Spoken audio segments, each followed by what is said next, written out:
Good morning everyone. Basa tayo natin KJV Bible. Daily Reading Plan. January 17, 2022. Day 77 natin. Deuteronomy chapter 21 to 23. Basa. Deuteronomy chapter 21. If one be found slain in the land which the Lord thy God giveth thee to possess it, lying in the field, and it be not known who hath slain him, then the elders and the judges shall come forth, and they shall measure unto the cities which are round about him that is slain. And it shall be that the city which is next unto the slain man, even the elders of that city shall take an heifer which hath not been wrought with, and which hath not drawn in the yoke.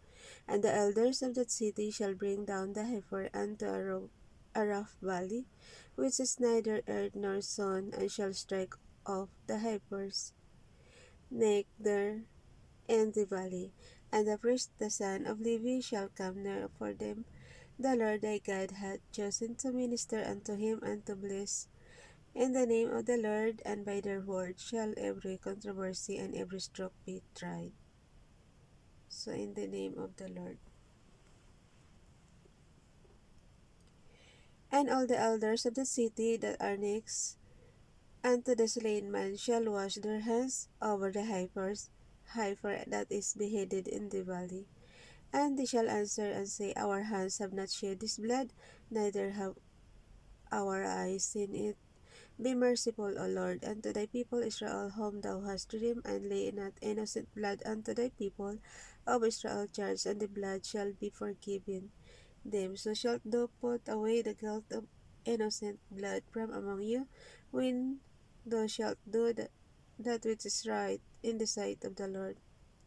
When thou goest forth to war against thine enemies, and the Lord thy God hath delivered them into thine hands, and thou hast taken them captive, and seest among the captives a beautiful woman, and hast a desire unto her, and thou wouldest have her to thy wife, then thou shalt bring her home to thine house, and she shall have her head and pare her nails, and she shall put the raiment of her captivity from off her, and shall remain in thine house, and bewail her father and her mother a full month, and after that thou shalt go in unto her, and be her husband, and she shall be thy wife. And it shall be, if thou have no delight in her, then thou shalt let her go whither she will, but thou shalt not sell her at all for money. Thou shalt not make merchandise of her, because thou hast humbled her. If a man have two wives, one beloved and another hated, huwag ka na mag-asawa ng dalawa kung ang isa ay kung hindi mo naman parehong love. Kasi nakalagay, if a man have two wives, and one beloved and another hated, and they have borne him children, both the beloved and the hated, and if the firstborn son be hers that was hated. Ang hirap ng ganun, guys. Kung mag-aasawa rin lang, kung magdadalawang asawa ka lang, dapat pareho ng mahal, hindi yung hated pa yung isa. Paano naging asawa yun? Reaction ko lang yan sa verse 15 ng Deuteronomy chapter 21. Verse 16, Then it shall be, when he maketh his sons to inherit that which he hath, that he may not make the son of the beloved firstborn before the son of the hated, which is indeed the firstborn. But he shall acknowledge the son of the hated for the firstborn, by giving him a double portion of all that he hath. For he is the beginning of his strength, the right of the firstborn is his. If a man have a stubborn and rebellious son, which will not obey the voice of his father or the voice of his mother, and that when they have chastened him, will not hearken unto them, then shall his father and his mother lay hold on him, and bring him out unto the elders of his city, and unto the gate of his place. And they shall say unto the elders of his city, This is our son, is stubborn and rebellious, he will not obey our voice. He is a glutton and a drunkard. And all the men of his city shall stone him. Hala, sarili mong anak pinahamak. Verse 21, And all the men of his city shall stone him with stones that he die. So shalt thou put evil away from among you, and all Israel shall hear and fear. And if a man have committed a sin worthy of death, and he be to be put to death, and thou hang him on a tree, his body shall not remain all night upon the tree, but thou shalt in any wise bury him that day. For he that is hanged is accursed of God, that thy land be not defiled, which the Lord thy God giveth thee for an inheritance.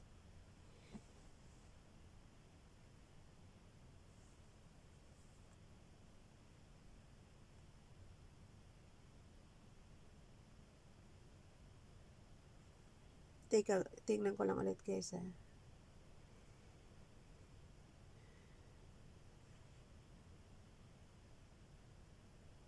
Dito na tayo sa Deuteronomy chapter 22. Pinaghalo yung 22 tsaka 23. Okay. Thou shalt not see thy brother's ox or his sheep go astray, and hide thyself from them. Thou shalt in any case bring them again unto thy brother, and if thy brother be not nigh unto thee, or if thou know him not, then thou shalt bring it unto thine own house, and it shall be with thee until thy brother seek after it, and thou shalt restore it to him again. In like manner shalt thou do with his ass, and so thou shalt do with his raiment, and with all lost thing of thy brothers, which he hath lost, and thou hast found, shalt thou do likewise. Thou mayest not hide thyself. Thou shalt not see thy brother's ass or his ox fall down by the way, and hide thyself from them. Thou shalt surely help him to lift them up again. The woman shall not wear that which pertaineth unto a man, neither shall a man put on a woman's garment, for all that do so are abomination unto the Lord thy God. If a bird's nest chance to be before thee in the way, in any tree, or on the ground, whether they be young ones or eggs, and the dam sitting upon the young or upon the eggs, thou shalt not take the dam with the young, but thou shalt in any wise let the dam go, and take the young to thee, that it may be well with thee, and what thou mayest prolong thy days. When thou buildest a new house, then thou shalt make a battlement for thine roof, that to bring not blood upon thine house, if any man fall from thence. Thou shalt not sow the vineyard diverse seeds, lest the fruit of thy seed which thou hast sown, and the fruit of thy vineyards be defiled. Thou shalt not plow with an ox and an ass together. Thou shalt not wear a garment of divers sorts, as of woolen and linen together. Thou shalt make the fringes upon the four quarters of thy vesture, wherewith thou coverest thyself. If any man take a wife, and go in unto her, and hate her, huwag ka na mag-asawa nga kapag hate mo. Nakalagay guys, so, if any man take a wife, and go in unto her, and hate her, and give occasions of speech against her, and bring up an evil name upon her, and say, I took this woman, and when I came to her, I found her not a maid. Then shall the father of the damsel and her mother take and bring forth the tokens of the damsel's virginity unto the elders of the city in the gate. And the damsel's father shall say unto the elders, I gave my daughter unto this man to wife, and he hath it here. And lo, he hath given occasions of speech against her, saying, I found not thy daughter a maid, and yet these are the tokens of my daughter's virginity. And they shall spread the cloth before the elders of the city. And the elders of the city shall take that man and chastise him, and they shall immerse him in 100 shekels of silver, and give them unto the father of the damsel, because he hath brought up an evil name upon a virgin of Israel. And she shall be his wife, he may not put her away all his days. But if this thing be true, and the tokens of virginity be not found for the damsel, Then they shall bring, anong katibayan kaya ng ng virginity, guys?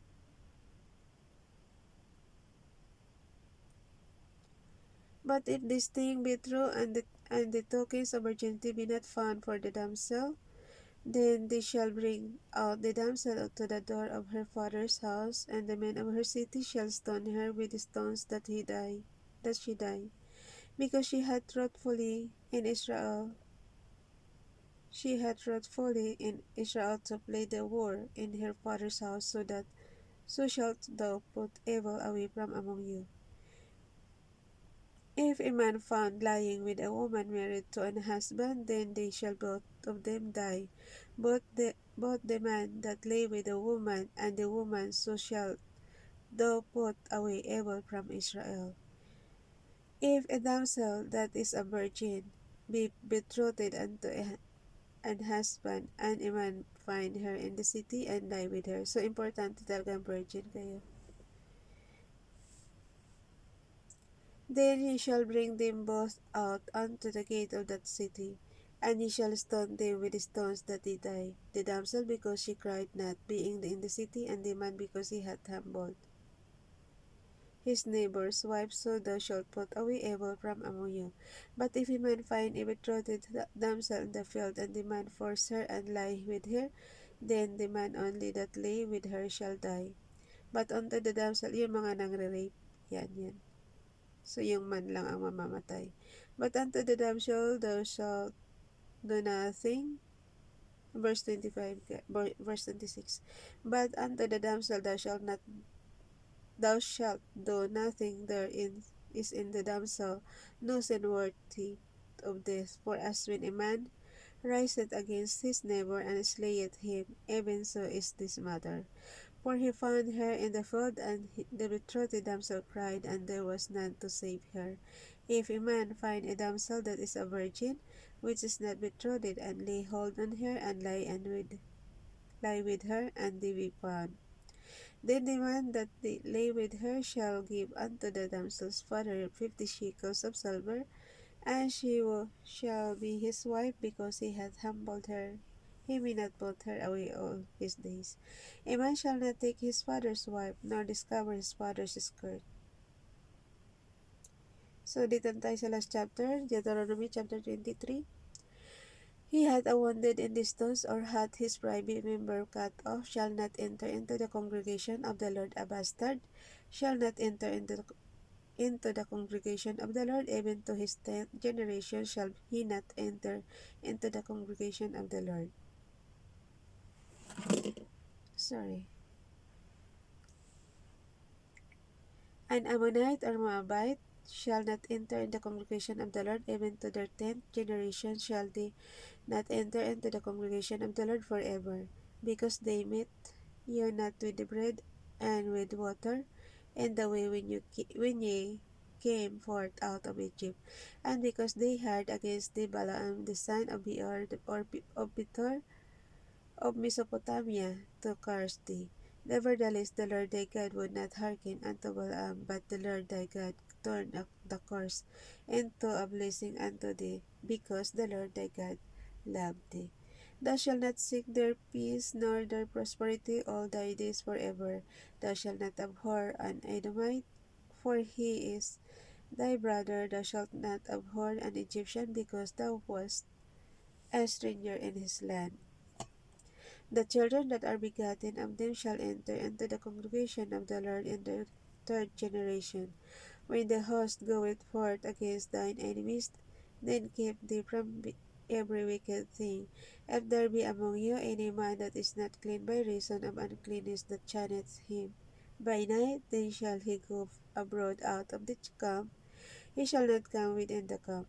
But it shall be, when evening cometh on, he shall wash himself with water, and when the sun is down, he shall come into the camp again. Thou shalt have a place also without the camp, whither thou shalt go forth abroad, and thou shalt have a paddle upon thy weapon. And it shall be, when thou wentest thyself abroad, thou shalt dig therewith, and shalt turn back and cover that which cometh from thee. Verse 14, For the Lord thy God walketh in the midst of thy camp to deliver thee, and to give up the enemies before thee. Therefore shall thy camp be holy, that he see no unclean thing in thee, and turn away from thee. Thou shalt not deliver unto his master the servant which is escaped from his master unto thee. He shall dwell with thee, even among you, in that place which he shall choose in one of thy gates, where it liketh him best. Thou shalt not oppress him. There shall be no war of the daughters of Israel, nor a sodomite of the sons of Israel. Thou shalt not bring the hire of a war, or the price of a dog into the house of the Lord thy God for any vow. For even both these are abomination unto the Lord thy God. Thou shalt not lean upon usury to thy brother, usury of money, usury of victuals, usury of anything that is leaned upon usury. Unto a stranger thou mayest lean upon usury, but unto thy brother thou shalt not lean upon usury. That the Lord thy God may bless thee in all that hand to thee, thou settest thine hand to, in the land whither thou goest to possess it. Verse 21. Nasundan niyo ba ako sa KJV Bible niyo?